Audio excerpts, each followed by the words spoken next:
If you're like most people, you spend a significant amount of time thinking and worrying about money. Do you have enough? Will you have enough? Should you have more? But what are those questions really about? Freedom, but not just financial freedom. Because what people really mean when they talk about financial freedom is having their money work for them and not the other way around. When you achieve that, not only do you have financial freedom, you have freedom of time, freedom of relationships, and freedom of purpose. And isn't that what the goal truly is? Problem is, the system isn't set up to serve you and help you pursue that goal. It's set up to serve itself. Financial institutions are geared towards serving their own interests, not yours. So you wind up making financial decisions based on hunches or headlines, not on what's best for you and your family over the long haul. Invest is here to help you change that. As a fiduciary, we're about helping you design the life and financial plan that will work specifically for you, your family, and your bigger future. In other words, making your money work for you. Invest for Life, or I4L, is our simple, proven process based on 6 core principles that stand the test of time and can't be influenced by financial institutions, opinions, biases, or anything not driven by your dreams and desires. I4L helps you make financial decisions that are weighed and measured against your why, while our Wealth Builder app helps you get completely organized, tracks your net worth, projects what your net worth could be, and identifies future cash flow so you have complete financial organization and protection at your fingertips. Take the first step to achieving your lifetime financial potential and true peace of mind. Click to find out if Invest for Life is right for you. Welcome, everyone, to Together We Serve TV show. I'm your host, Steve Ramona. You know what's really cool about that little video I showed you? Yeah, it was about the company, but I think they said serve 3 or 4 times in the video. Think about your financial institution or your financial advisor or people working on your finances. Are they really serving you? Is your institution serving you? You need to answer that question. I can't, and my guest can't, but he's actually going to talk to us and give us some tips about financial freedom. I think it's a buzzword now. Hey, be free, be able to do what you want.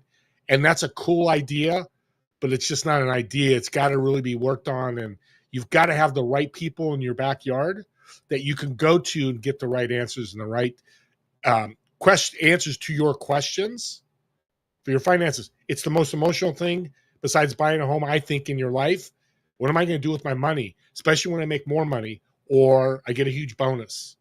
So I want you to listen, take notes, and I want to welcome my guest today. Stephen, welcome to the show.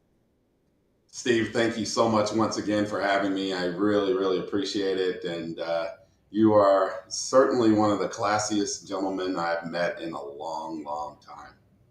God bless you. We've really connected. We've got a sports background connection and all that. We'll get into that.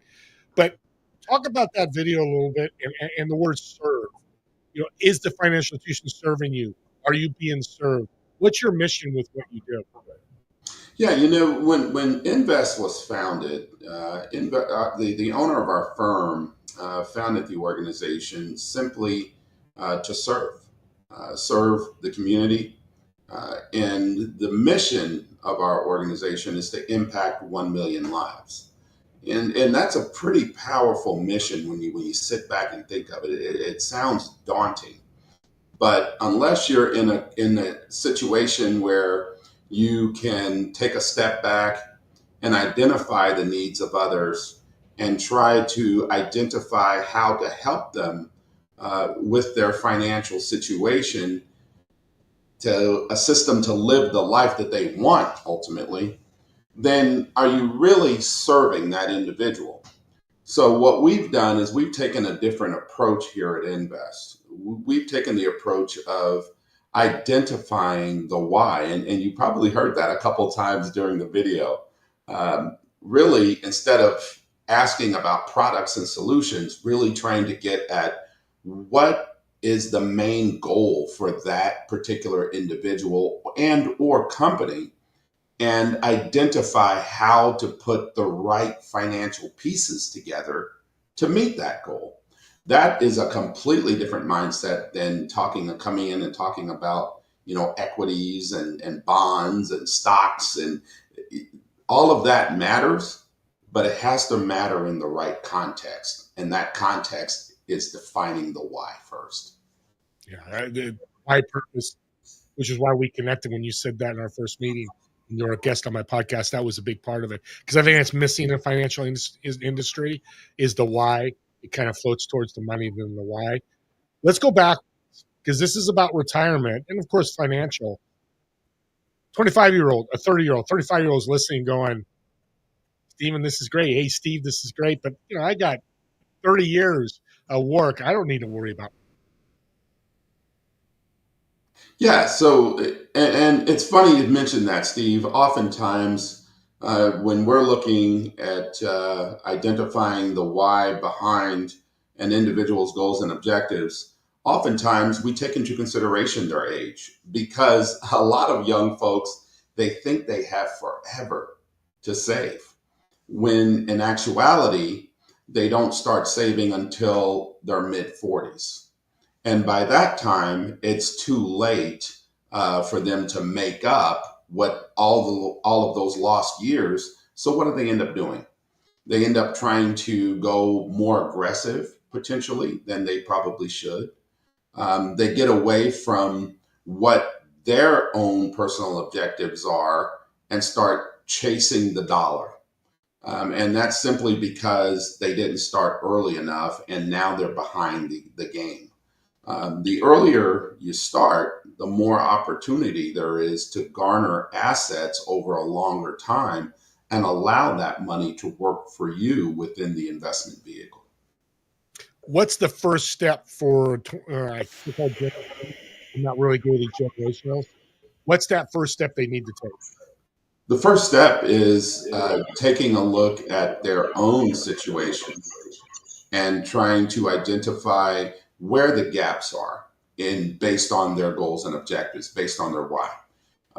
And once they are able to do that, then they can take a step towards financial freedom.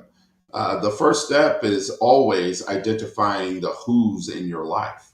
And what I mean by that is, oftentimes we may have an accountant, oftentimes we have a financial advisor, we could have someone that prepares our taxes for us on our business, but none of those entities are talking to one another. So it's important to make sure that when you're putting a financial game plan together at Invest, we call it a financial game board, then you're taking into consideration all of those moving parts and creating a situation where any decision that's made is made based on the overall goals and objectives of the individual long term, and not as a result of a single conversation with a single entity. Let's flip it. I'm 63 years old. I've started, but somebody's 63, 65, 70, and they come to you, Stephen, and go, "I didn't really save for retirement. Am I screwed?" Excuse my language, but am I in big trouble? That there are financial vehicles out there that can certainly help in those situations. Oftentimes, what ends up occurring, though, is once you start peeling back the layers of the onion and having a conversation with the individual, you find out that they may have resources that they don't think that they have by way of capital for retirement. And we call that finding lost money. Let me give you an example. We worked with a client several years ago, and that client, we ended up meeting up with the client as a result of providing education, guidance, and counseling based on the retirement plan that they were in. That particular client ended up having 2 mortgage insurances that they were paying on the same home. So we were able to identify that, put that money back to work for them, which will put them in a better position to save more for retirement. None of most people are not financial experts. They don't know what they don't know. They're living their lives every day, trying to get by, trying to raise their family, being a steward of their community. The last thing they're thinking about is each and every aspect of their retirement plan or their retirement situation. And that's where a financial advisor can come into play, a wealth manager, and put the right processes in place for them to think about money differently. Yeah. And when you're thinking about it differently, you're thinking about it from your why. Yeah. And it's interesting because you know this, a lot of financial advisors, so do I do. A lot would say, you're screwed. You're 70, you should have done it. And I've heard that. I've heard, not personally the advisors, but stories of people older like, hey, I can't help you. You didn't do it. I love your servant heart, your service of, hey, let's see if there is a way. I'm not going to push you aside.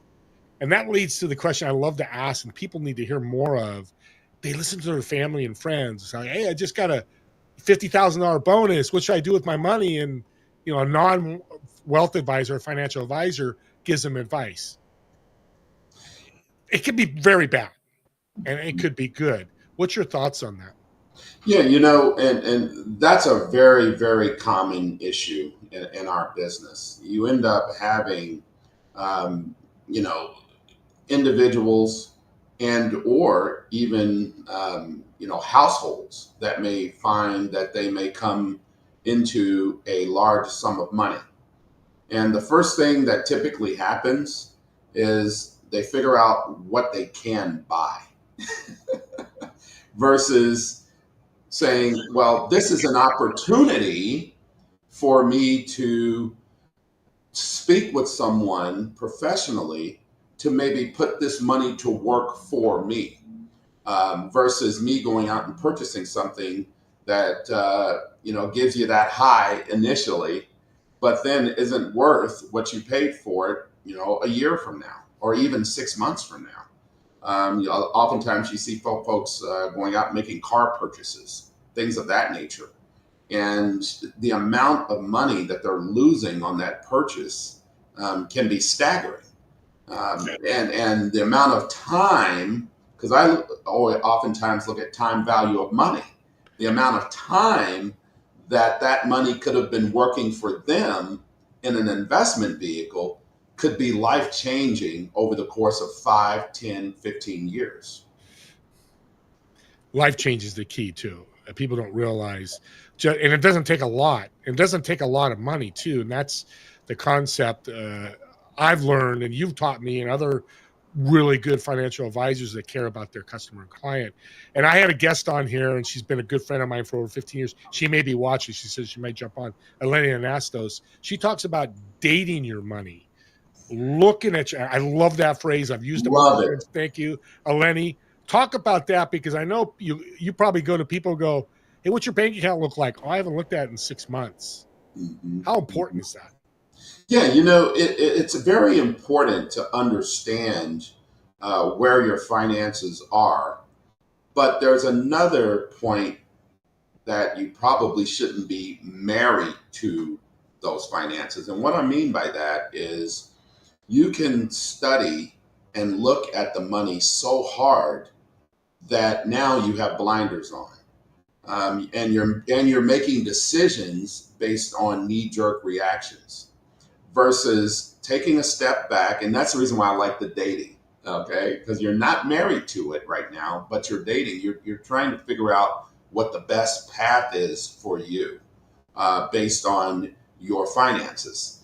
And when you do that, now you're looking at it more from a long-term perspective instead of a short perspective of, I'm going to make this purchase because it makes me feel good. We want to make sure that we're making purchases that tie back to what the end objectives are in our lives. If, for instance, if I want to send my kid to college, well, that's a pretty big expense. And that's not something I'm going to be able to do if I wait until they're ready to go to college. We've had clients that their goals are to, take a family trip to Europe.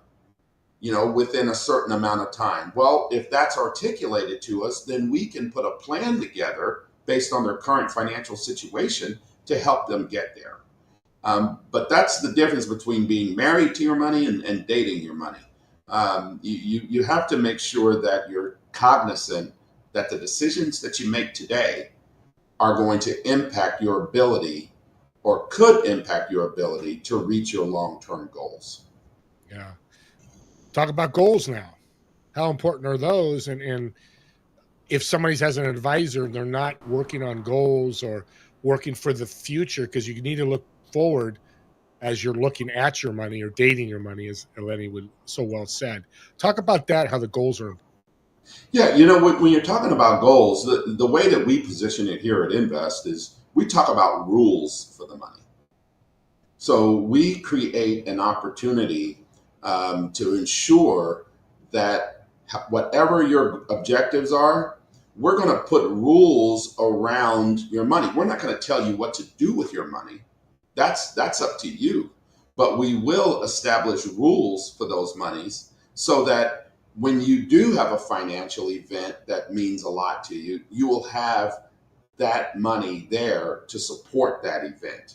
And it's funny because when I'm speaking with folks about, having rules for money, and they're like, what are you talking about? And I always equate it back to a game, right? As you know, Steve, I coach football. That's my way of giving back. And I always say, what would happen if you went into a game and there were no rules? Imagine that. Think about that for a moment. It would be absolute chaos. Yeah.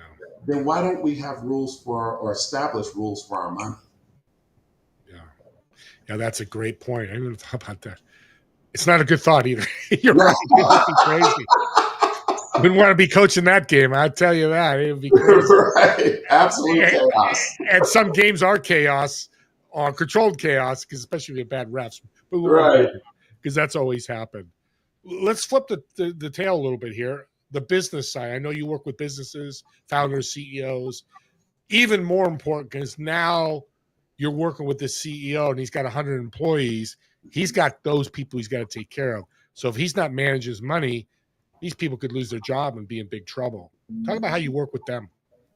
Yeah, so that's a great question. And oftentimes when I'm having conversations with business owners, I'm helping them to establish rules around their 401k offering or their defined contribution plan offering or deferred comp plan offering.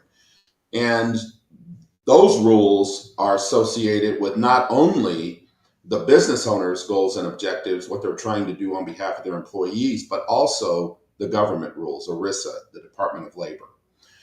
So my goal is, when I'm having those conversations, is to really help the business owner to understand that there are opportunities for them to not only provide resources for their employees through a retirement plan, but also reduce their own tax liabilities, their personal tax liabilities, based on what they were able to contribute to the plan themselves. In other words, making the plan more robust than the business owner thinks that it can be. And that takes a certain level of expertise to do that. But when you're having those conversations, Steve, and you see a business owner's, you see the lights come on with regards to, wow, I didn't even know you could do that.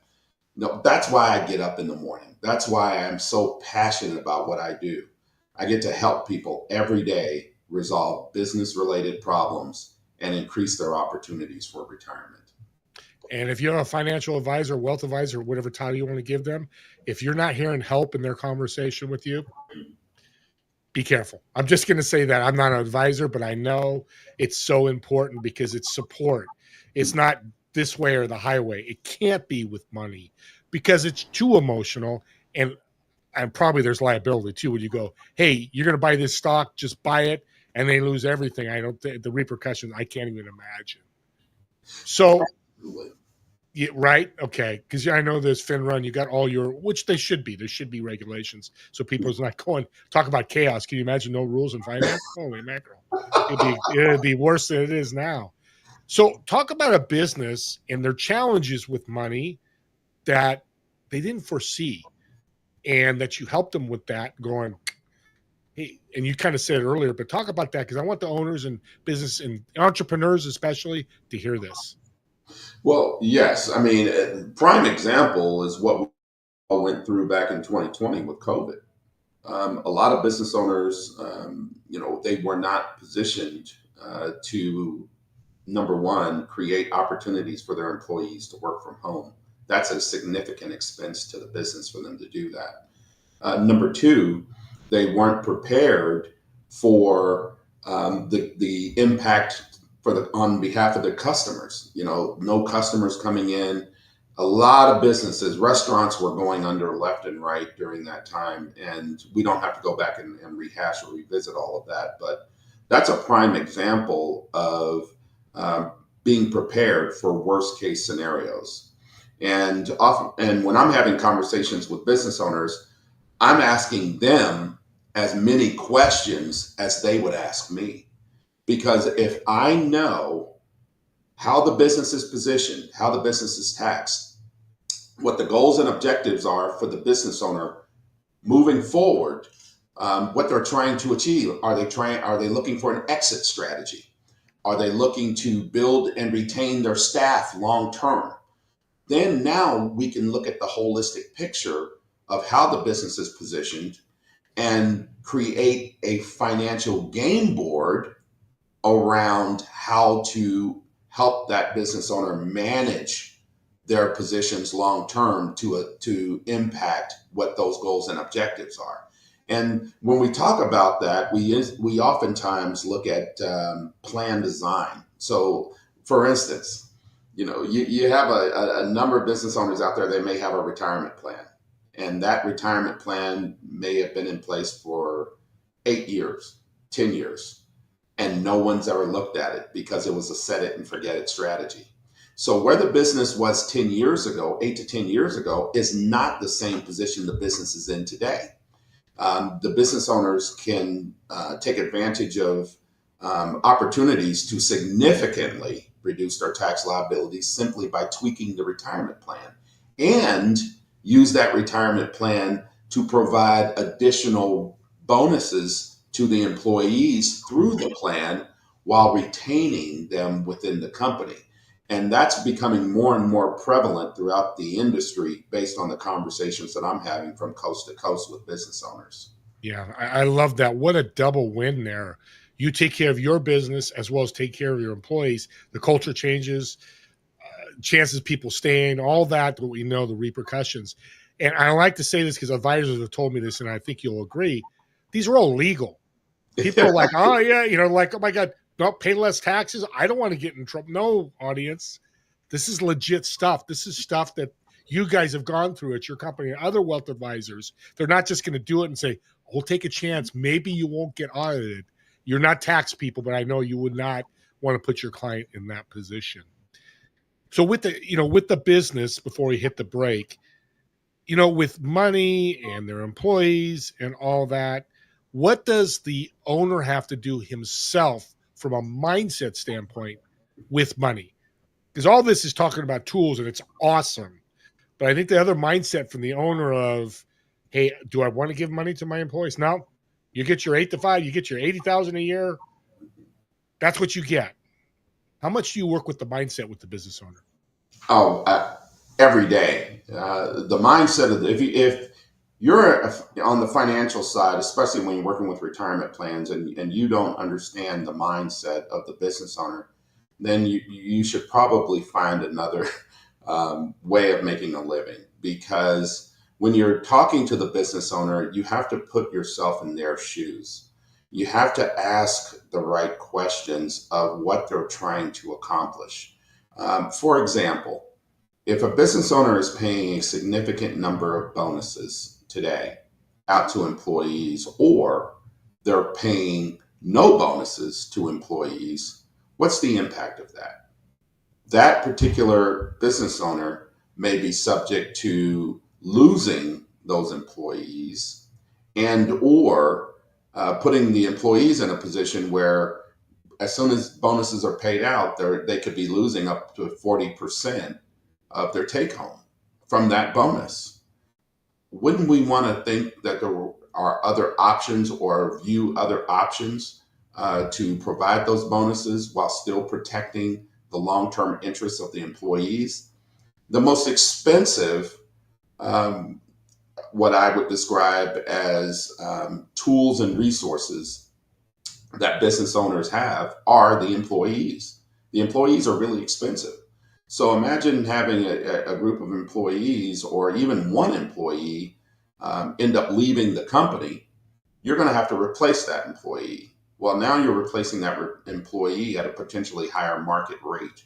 You're going to have to give that employee more training. All of that takes time and resources. So when you start peeling back each layer of the onion and having conversations like that with business owners know that now you're looking after their best interests and you're not just looking to create an opportunity to provide more wealth for yourself as a financial institution. And that's what I so much enjoy about working with Invest. We get down to those layers. We understand the business owner's goals and objectives so that we can create the right plan for them. And using a sports analogy, it's a win-win. And of course they make the ultimate decision. But I love that you brought up the employees and changing over the employees, because the other thing that I learned from a top business guy, he does millions of dollars a year. He goes, Steve, we forget too, we don't want to lose our good employees. Exactly. We've had for years, but losing employees is tough. But I've lost a good employee now. In this case, it was a promotion at another company. I was very happy for him, which a servant heart would do as a business owner. Cheer them on, celebrate their win. But he says, I've lost good employees because I didn't do the right thing. So now they got to train somebody. If I've lost this good employee, that I'm not sure if this new person is going to be a good employee. So I wanted to make that point because, Stephen, that is so critical. And I love that you guys talk about that, because that's the ultimate goal, is we serve each other and That's do the right precisely thing. right. I cannot agree more. And it's about, Steve, you and I had an opportunity to talk through this during our podcast, but it's about the community. Yeah. It's about being a servant of the community. And that means putting the community leaders in a position to help support and grow that community through the people. The people's the most valuable asset. And I think sometimes we lose sight of that. Yeah. And I didn't pay you to say that community. Together we serve. It could say, together we serve our community. So he didn't get paid. Well, maybe I'll pay him now, but I'm glad you said that, because we can't do this alone, especially business owners. They need you. They need SEO people. They need business people. They need all kinds of components. Don't try to recreate the wheel. Even wealth advisors that buy companies that try to do that, being immersed in the business and trying to handle finances, I could see that being a little problem too.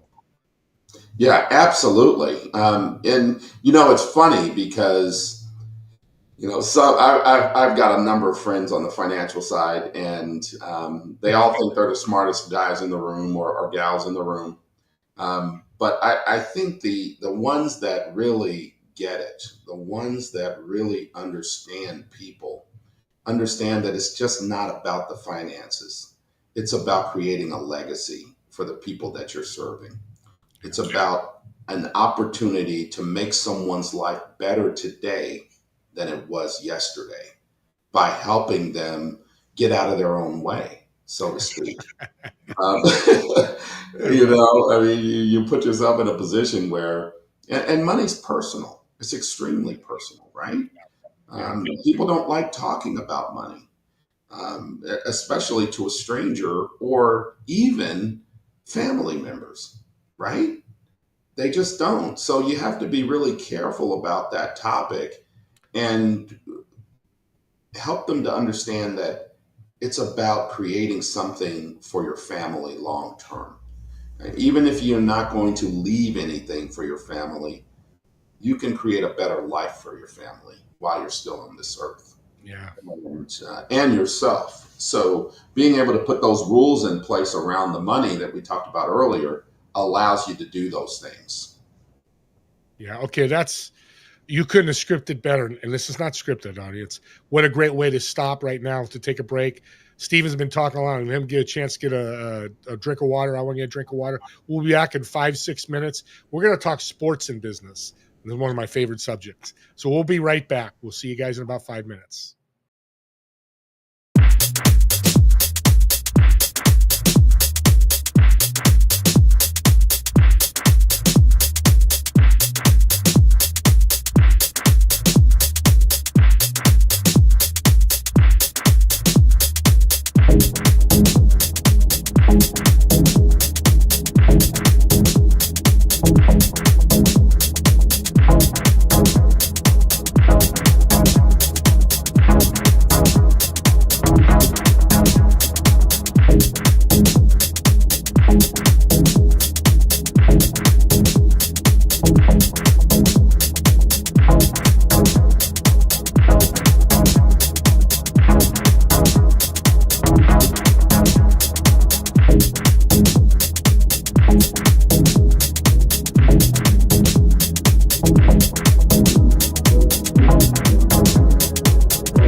Want to put this quote up here because we're going to dive into sports and business, and I think Stephen can resonate with this too. But I want to put this quote up. John Wooden, one of my favorite coaches, probably all-time best college basketball coach ever and forever. He says, seek opportunities to show you care. The smallest gestures often make the biggest difference. Think about that. Can you do that? What are the smallest gestures? Hey, I love your shirt you're wearing today. Hey, I love the headband on your baby's, you're wearing, put on your baby. What a cool car you got. I love the color. The smallest gestures often make the big difference. Now, this guy was a sports guy, but you don't have to be in sports. You can be in business to do that. I want to get Steven's take on this. What's your take on that, Steven? It really hits home, to be honest with you, Steve. It's funny because I've been very fortunate to have a pretty exceptional career with some great, great firms. One of the firms that I spent a majority of my time with, there was a gentleman there, and I'm not going to name any names, getting to your point. Whenever he was an executive, and he would visit the service centers, and he would fly in for a meeting, and he would literally walk straight through the department to the conference room where the meeting was, and then walk straight out and leave. And I used to make that observation before I got into leadership within that same company. And it bothered me to no end, because what oftentimes what people forget is once they get into an executive leadership role, there are so many people doing the day-to-day within the firm that's keeping them in that executive leadership role. And they're making a difference in the lives of others every day. And I've never forgotten that. So when I became an executive at the firm, I made it a specific point to walk through the department whenever I was traveling to a different service center and say hello and make sure that everyone understood that they were important. My job is no more important than theirs. Their job is just different. And to make a point, to walk by someone's desk and say, how is your day going? Or simply thank you for making such a tremendous contribution, and you should have examples, specific examples. That is so powerful, and you didn't have to give them a dime, but you made their day, you made their week just by stopping by and telling them just what you mean to them. And I've always had that near and dear to my heart, because the water cooler talk is powerful. Oh, yeah. And you don't want to be that person on the other side of that conversation. Yeah, when you're walking by and their heads are turning, that's not good. Right. And it's interesting how you said that too, because me and you and people listening, you've heard those stories. I'm a shadow of the company. The boss doesn't know who I am. My manager doesn't know who I am. Those type of phraseologies and mindset is not good because somebody's feeling lonely. I would think even more so with clients and employees in the financial industry, it's even worse because of the emotional aspect of money, earning, investing, growing, whatever it may be. Talk about that in the company of financial advisors. Yeah, and that is a topic that oftentimes comes up, when you're speaking with individuals as well as individuals within the actual company themselves. You're having a discussion around what makes them tick and how you have a tool and a resource to help them. Mental health is a tremendous issue in today's working environment, because one of the biggest issues that employees face is not having enough money or feeling as though they don't have enough money. It's extremely stressful, which impacts their ability to come to work.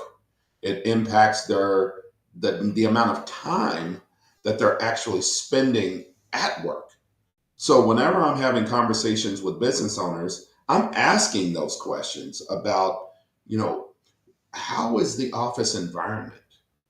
Do you feel as though your employees are stressed out? Do you have a lot of employees missing work?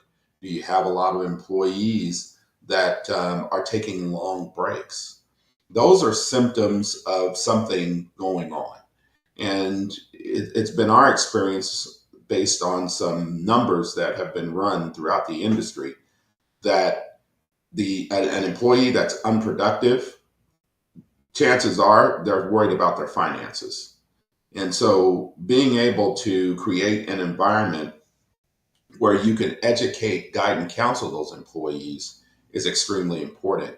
And being able to do that, Steve, on their time, not on your time as a financial advisor.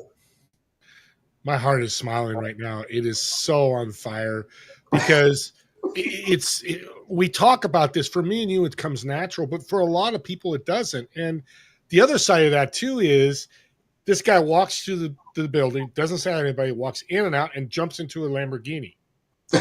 Yeah. $300,000 car, whatever that is, and nothing wrong with that. You're making a ton of money. That's not what I'm saying here. You even more so have the obligation to be connected to your employees, because you walk by and say, "Hey, Tony, how's the family? How's your new baby?" You know, all these guys going on vacation next week. Hey, don't call into the office. Make sure you enjoy your vacation. And then he walks out in a Lamborghini. They go, "I want to be like him. I want to own Lamborghini instead of what a, excuse my language, a-hole. He doesn't even know who I am." And then he goes out in his, $8 million home and da da da. And that's just the culture that doesn't work. And I love how you said that. And I could tell you work with business owners because that's your mantra with that. I want to talk about my favorite subject, the bridge between sports and business. You coach football, like you mentioned earlier, and you're a financial advisor. What do both entities do to help you with each program? How's the coaching help with your financial? How's the financial help you coaching kids? There are significant crossovers between growing and developing kids on the field and growing and developing talent in the office. When you look at it, they're extremely similar because you're using the same techniques. You're motivating them. You're creating an environment for them to learn. You're creating an environment for them to understand what failure looks like and how to get past that so that you can generate a tremendous amount of success for yourself and or your teammates. And it's funny because I use a lot of sports analogies whenever I'm talking with business owners. And I use the same analogies, business analogies, when I'm talking with my teammates or the kids that I'm coaching. There's just a tremendous amount of synergy between the real world, and this is how I explain it to the kids, the real world and high school. When you're talking about what you have to do to get through adversity, an adversity to a football player may mean, a cornerback got beat deep for a pass. Well, and this just happened last Friday night. How are you going to respond to that? If you're a business owner and something like COVID hits, or there's an event that hits that impacts, your quarter, how are you going to respond to that? Are you going to allow that event to dictate the rest of your year, so 3 additional quarters? Or are you going to pivot? Are you going to find an alternative solution and get past that and move on and create an opportunity to continue to grow? Every issue that occurs is going to be for better or for worse. Okay? You decide which one it's going to be. It's nothing but a learning opportunity. Either way, even if you make a lot of money, you've done some things right. Well, now you have to put another building block on there. If for some reason something happens and the business falters in the short term, well, we have to pivot and we have to make adjustments. And that's all sports are all about. It's about making adjustments, right? Yeah. Amen. And life has a scoreboard. I hear people say, Steve, sports has got a scoreboard and they keep track. Well, so does life. We just don't have in our office a scoreboard with a time that says 30 years left of working, Steve. Here's, we just don't have that, but it's innate in our life, that scoreboard. How many people did I serve today? Serve this week? Serve the month? Mm-hmm. And where am I at? Right? And that's a great point, Steve. And I love the word serve because you're not thinking about yourself. You're thinking about making someone else's life better, which in turn, for example, let's say you're in an office and you make someone's life better during an engagement. That person is going to walk away from that interaction with a more positive outset, okay, or outlook, right? So and guess what? They may impact the life of someone else in a positive manner. And it just keeps growing. It's got nothing to do with making money. It's got to do with creating an opportunity for someone to feel needed, someone to feel wanted, someone to feel like they have a purpose. No one comes to work to fail. No one, that's playing a sport goes out there and says, you know what, I'm going to fail today and I'm going to have an unpleasant conversation with my coach on the sideline. No one does that. Yeah. So I'm going to make 5 mistakes today. I'm going to put my feet this way because the coach said go that way. And that's interesting with sports is you get it right. Like you have a play. You probably have, 3 or 4, like a lot of coaches football have those primary plays that just, you've got to get them down. And when you play in a game and you do 10 of those in a row and score 3 touchdowns, that's what you're saying in life and in business. You just keep rolling the momentum. Momentum stops. You step back a little bit. Maybe you have a penalty. I love this. That's why I'm so excited to have you on, because participation, I'm being very controversial right now, and it's okay. Participation trophies, there's a place for them, but sports teaches us, because it's win or lose. We go for an interview at Invest, and there's 10 people interviewing. They're not going to go. You're not going to go if you're the recruiter going, well, I'm going to take all of you because you're good. No, there's one spot open. 9 people are not going to make it. mm-hmm. You're not you're not that one. You're the 9 that go away. Learn from it, like you do in a play you do wrong. The coach comes in and says, hey, you did this. Hopefully when you're going for a job, your friend or say, hey, go over what happened. But there's so much crossover, like you said. It's amazing. And it's any sport. It's just not football. And it makes it fun. When you're changing lives, either outside of the business community or within the business community, you personally, I feel good about going home. When my wife asked me how my day was, oh my God, it was fabulous. This is what I did. It wasn't anything about, I sold this plan today. I worked with this. It was about how I impacted that business owner. My goodness. I was working with a CPA a few weeks ago, and this is just a classic story. And he's an expert in his craft. We had a conversation about some additional tools and resources that he did not have. And at the end of the call, he said, this was the best meeting that I've had this week, because you provided me some tools and resources that I didn't even think were available. And quite frankly, Stephen, coming into the call, I thought it was going to be a waste of time, because he thought that he knew all the ins and outs of, retirement plans. So as a result, we have an exceptional relationship now. We're talking on a weekly basis. So it's just one of those things. And that interaction meant more to me that entire day than any other deal that I had closed.